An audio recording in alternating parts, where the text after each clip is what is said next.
When I was young, my family lived overseas. I lived in Indonesia for a few years. And my mother, she didn't have the money to send me where all the American kids went to school. But she thought it was important for me to keep up with an American education. So she decided to teach me extra lessons herself, Monday through Friday. But because she had to go to work, the only time she could do it was at 4:30 in the morning. Now, as you might imagine, I wasn't too happy about getting up that early. A lot of times I'd fall asleep right there at the kitchen table. But whenever I'd complain, my mother would just give me one of those looks and she'd say, "This is no picnic for me either, Buster."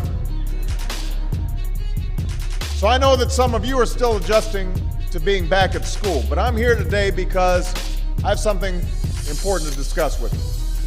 I'm here because I want to talk with you about your education and what's expected of all of you in this new school year.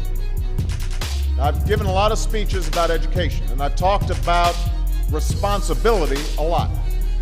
I've talked about teacher responsibility for inspiring students and pushing you to learn. I've talked about your parents' responsibility for making sure you stay on track and you get your homework done and don't spend every waking hour in front of the TV or with the Xbox. I've talked a lot about your government's responsibility for setting high standards and supporting teachers and principals and turning around schools that aren't working, where students aren't getting the opportunities that they deserve.